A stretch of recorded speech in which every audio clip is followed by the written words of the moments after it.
नमस्कार विद्यार्थी मित्रांनो, मराठी करंट अफेअर्स या आपल्या युट्यूब चॅनलवरती तुम्हा सर्वांचं परत एकदा स्वागत आहे. आजच्या व्हिडिओमध्ये आपण 23 जून 2022 चे महत्त्वाचे करंट अफेअरचे प्रश्न पाहणार आहोत. तत्पूर्वी जर आपण चॅनलवरती नवीन असाल तर चॅनलला लगेच सबस्क्राईब करून घ्या आणि शेजारी असणारे बेल आयकॉनचे बटन दाबायला विसरू नका, जेणेकरून आपल्या चॅनलवरती येणाऱ्या करंट अफेअरच्या व्हिडिओचे अपडेट तुम्हाला वेळच्या वेळी मिळत राहतील. चला तर मग आजच्या व्हिडिओला सुरुवात करूया. आजचा आपला पहिला प्रश्न आहे, फेडरेशन ऑफ इंटरनॅशनल क्रिकेटर्स असोसिएशनच्या पहिल्या महिला अध्यक्ष कोण बनल्या आहेत? तर फेडरेशन ऑफ इंटरनॅशनल क्रिकेटर्स असोसिएशनच्या पहिल्या महिला अध्यक्ष बनलेल्या आहेत भारतीय वंशाच्या लिसा स्थळेकर. पर्याय क्रमांक दुसरा लिसा स्थळेकर याचं योग्य उत्तर आहे.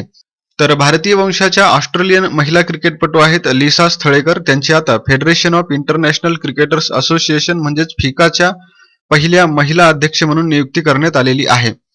लिसा स्थळेकर या ऑस्ट्रेलियाच्या माजी कर्णधार राहिलेल्या आहेत. त्यांनी ऑस्ट्रेलिया संघाचं तिन्ही प्रकारामध्ये मिळून 187 आंतरराष्ट्रीय सामन्यामध्ये प्रतिनिधित्व केलेलं आहे. तसंच त्यांनी 2013 मध्ये ऑस्ट्रेलिया आणि एकदिवसीय प्रकारामधील विश्वचषक स्पर्धेचं विजेतेपद मिळवल्यानंतर त्यांनी क्रिकेटमधून निवृत्ती स्वीकारलेली आहे.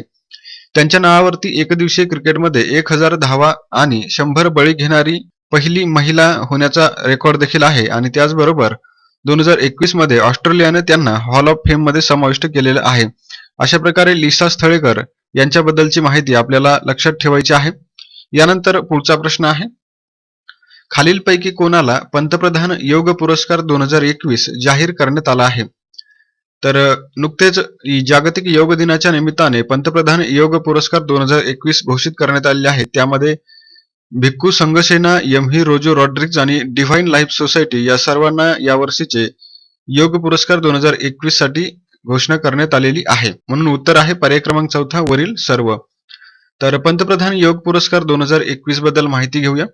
पंतप्रधान योग पुरस्कारांची सुरुवात 2016 मध्ये चंदीगडमध्ये दुसऱ्या आंतरराष्ट्रीय योग दिनादरम्यान पंतप्रधान नरेंद्र मोदी यांनी याची घोषणा केलेली आहे. तर आंतरराष्ट्रीय योग दिन नुकताच पार पडला आहे आणि या योग दिनाच्या निमित्तानं आयुष मंत्रालयानं 2 व्यक्ती आणि 2 संस्थांना योग विकास आणि संवर्धनासाठी उत्कृष्ट योगदानासाठीचा पंतप्रधान पुरस्कार देण्याची घोषणा केलेली आहे.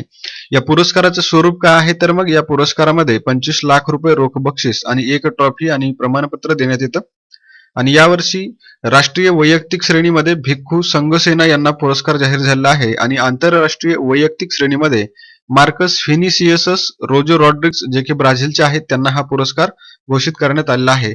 आणि संस्था श्रेणीमध्ये राष्ट्रीय संस्थांमध्ये ऋषिकेश या ठिकाणची डिव्हाइन लाईफ सोसायटीला हा पुरस्कार घोषित झालेला आहे. आणि आंतरराष्ट्रीय संस्था श्रेणीमध्ये ब्रिटिश फिल ऑफ योगा या संस्थेला हा पुरस्कार घोषित झालेला आहे. ब्रिटिश फिल ऑफ योगा ही युनायटेड किंगडमची संस्था आहे, हे आपण लक्षात ठेवायचं आहे. अशा प्रकारे 2 वैयक्तिक श्रेणीमध्ये आणि 2 संस्था श्रेणीमध्ये राष्ट्रीय योग पुरस्कार घोषित झालेले आहेत.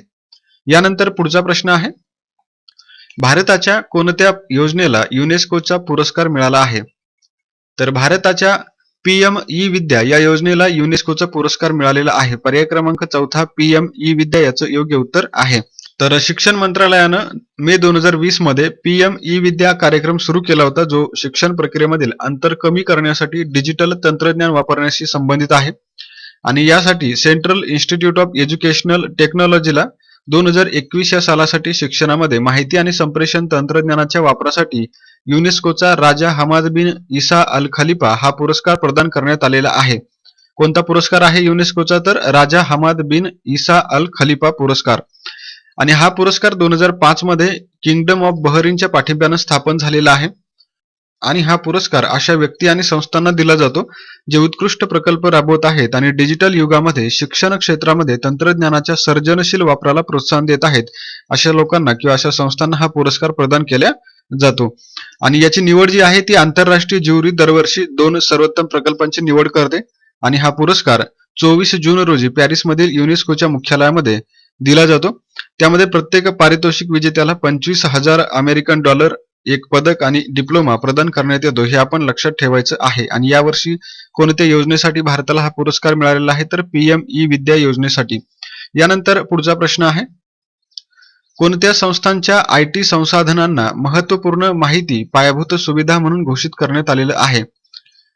तर आयसीआयसीआय बँक, एनपीसीआय आणि एचडीएफसी बँक यांच्या आयटी संसाधनांना महत्त्वपूर्ण माहिती पायाभूत सुविधा म्हणून घोषित करण्यात आलेला आहे. पर्याय क्रमांक चौथा वरील सर्व याचं योग्य उत्तर आहे.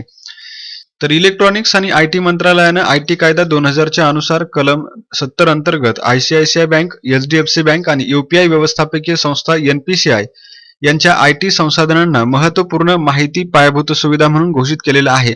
मग यामुळे काय होईल तर त्यांना कोणती हानी पोहोचवली म्हणजे त्यांच्या आयटी सुविधांना कोणती हानी जर पोहोचवली तर त्याचा राष्ट्रीय सुरक्षेवर परिणाम होऊ शकतो आणि या संसाधनामध्ये प्रवेश करणाऱ्या कोणत्याही अनधिकृत व्यक्तीला 10 वर्षापर्यंत तुरुंगवास होऊ शकतो. अशा प्रकारे आयटी संसाधनांना महत्त्वपूर्ण माहिती पायाभूत सुविधा म्हणून घोषित केल्यास परिणाम होतो हे आपण लक्षात ठेवायचं आहे. यानंतर पुढचा प्रश्न आहे, Gautam Adani the man who change India या पुस्तकाचे लेखक कोण आहेत? तर Gautam Adani the man who change India या पुस्तकाचे लेखक आहेत आर्यन भास्कर. पर्याय क्रमांक 4 आर्यन भास्कर याचं योग्य उत्तर आहे. तर भारताचे अब्जाधीश उद्योगपती आहेत गौतम अदानी. त्यांचं चरित्र आहे Gautam Adani the man who change India आणि याचे लेखक आहेत आर्यन भास्कर. तर याचबरोबर आपण चर्चेमधील पुस्तके पाहूया. राम बहादूर राय यांनी भारतीय संविधान अनकही कहाणी हे पुस्तक लिहिलेलं आहे, ज्याचं नुकतंच भारताचे पंतप्रधानांच्या हस्ते प्रकाशन झालेलं आहे. त्यानंतर रुथ ओझेकी यांचं the book of form and emptiness हे पुस्तक आहे. त्यानंतर गीतांजली श्री यांचे टॉम्ब ऑफ सँड आहे, ज्याला आंतरराष्ट्रीय बुकर पुरस्कार मिळालेला आहे. आणि 4 नंबरला आर्यन भास्कर यांनी Gautam Adani the man who change India नावाचं पुस्तक लिहिलेलं आहे. यानंतर पुढचा प्रश्न पाहूया. युनायटेड नेशन्स मध्ये भारताच्या पुढील स्थायी प्रतिनिधी म्हणून कोणाची नियुक्ती करण्यात आली आहे? तर संयुक्त राष्ट्र संघटनेमध्ये भारताच्या पुढील स्थायी प्रतिनिधी म्हणून रुचिरा कंबोज यांची नियुक्ती करण्यात आलेली आहे. पर्याय क्रमांक 4 रुचिरा कंबोज याचं योग्य उत्तर आहे. तर रुचिरा कंबोज या 1987 सालच्या बॅचच्या भारतीय परराष्ट्र सेवा अधिकारी आहेत आणि त्या सध्या भूतानमध्ये भारताचे राजदूत म्हणून काम करत आहेत. तसेच भूतानमध्ये भारताच्या पहिल्या महिला राजदूत देखील त्याच ठरलेल्या आहेत आणि त्या 1987 च्या सिव्हिल सर्व्हिस बॅचच्या अखिल भारतीय महिला टॉपर आणि 1987 सालच्या फॉरेन सर्व्हिस बॅचच्या देखील टॉपर आहेत, हे आपण लक्षात ठेवायचं आहे. आणि त्यांची नियुक्ती आता युनायटेड नेशन्स मध्ये टी.एस. तिरुमूर्ती यांच्या जागेवरती भारतीय राजदूत म्हणून करण्यात आलेली आहे. आणि रुचिरा कंबोज यांनी 2002 ते 2005 पासून न्यूयॉर्कमधील संयुक्त राष्ट्रामध्ये भारताच्या स्थायी मिशनमध्ये समुपदेशक म्हणून काम केलेलं आहे, हे आपण लक्षात ठेवायचं आहे. आणि यानंतर आता आपण पुढचा प्रश्न पाहूया. देशामधील पहिल्या महिला एनडीए बॅच परीक्षेमध्ये टॉपर कोण बनली आहे? तर भारतामधील पहिल्या महिला एनडीए बॅच परीक्षेमध्ये टॉपर बनलेली आहे शनन ढाका. पर्याय क्रमांक 1 शनन ढाका याचं योग्य उत्तर आहे. याचबरोबर आपण इतर पर्यायांच्या बाबतीमध्ये देखील रिव्हिजन करूया.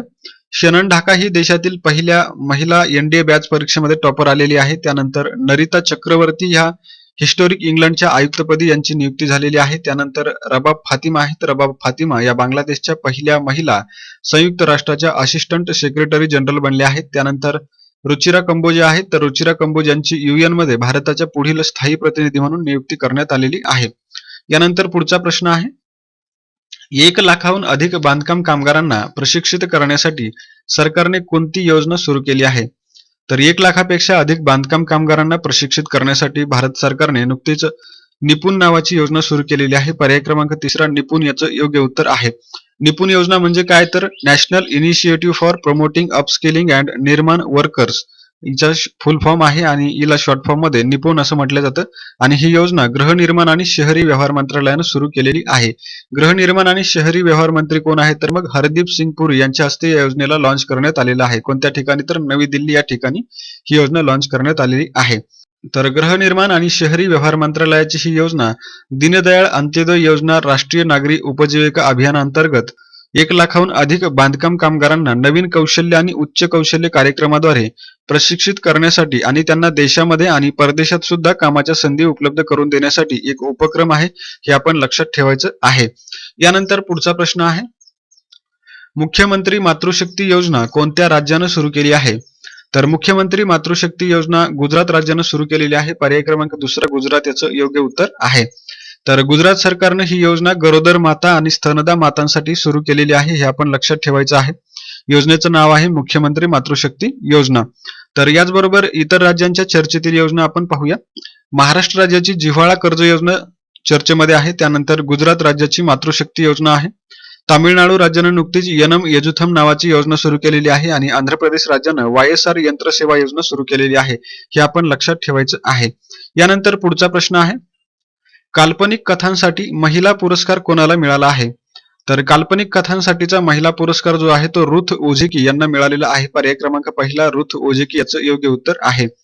तर रुथ ओझेकी या प्रसिद्ध US कॅनडियन लेखिका, चित्रपट निर्माता आणि झेन बौद्ध धर्मगुरू आहेत. त्यांना त्यांच्या the book of form and emptiness या कादंबरीसाठी यावर्षी फिक्शनसाठी महिला पुरस्कार मिळालेला आहे. काल्पनिक कथांसाठी महिला पुरस्कार पूर्वी ऑरेंज आणि नंतर बेलीज पारितोषिक म्हणून ओळखला जात असे. आणि या पुरस्काराची जी सुरुवात आहे ती 1996 मध्ये झालेली आहे आणि हा पुरस्कार इंग्रजीमध्ये लिहिलेल्या व UK मध्ये प्रकाशित झालेल्या महिलेच्या वर्षातील सर्वोत्कृष्ट कादंबरीला प्रदान करण्यात येतो, हे आपण लक्षात ठेवायचं आहे. आणि या वर्षीचा हा पुरस्कार रुथ ओझेकी यांच्या the book of form and emptiness या कादंबरीला प्रदान करण्यात आलेला आहे, हे आपण लक्षात ठेवायचं आहे. यानंतर आता आपण वन लाइनर प्रश्न पाहूया. पहिला प्रश्न आहे, दहशतवादी वित्तपुरवठ्यामुळे कोणत्या देशाला FATFच्या ग्रे लिस्टमध्ये कायम ठेवण्यात आलेलं आहे? तर याचं उत्तर आहे पाकिस्तान. दुसरा प्रश्न आहे, भारतीय संविधान अनकही कहाणी या पुस्तकाचे लेखक कोण आहेत? तर याचं उत्तर आहे रामबहादूर राय. तिसरा प्रश्न आहे, जागतिक संगीत दिवस 2022 कधी साजरा करण्यात आला? तर या प्रश्नाचं उत्तर आहे 21 जून. चौथा प्रश्न आहे, कॅनडियन ग्रँड प्री 2022 कोणी जिंकली? तर या प्रश्नाचं उत्तर आहे मॅक्स वर्स्टेपन, जो की रेड बुलचा ड्रायव्हर आहे.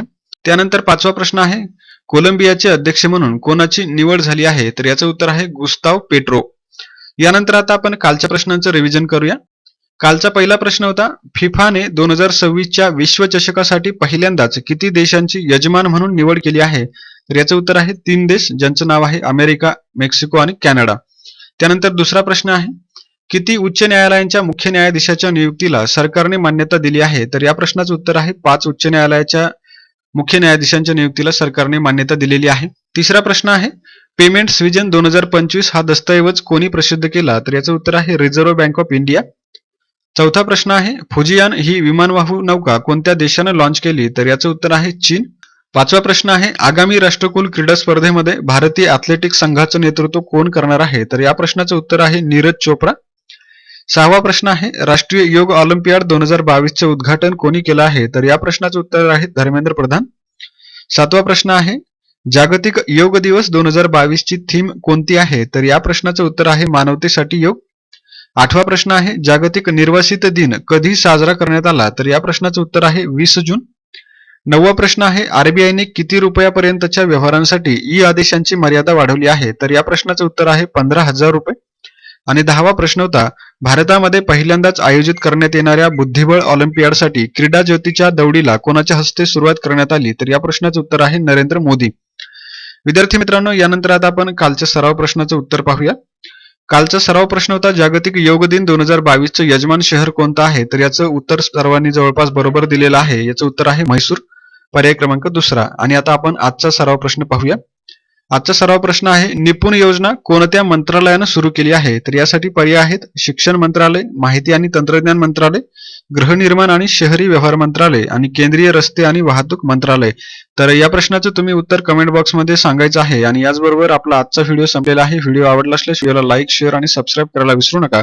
आणि आपण भेटूया अशाच एका नवीन व्हिडिओमध्ये. तोपर्यंत जय हिंद, जय महाराष्ट्र.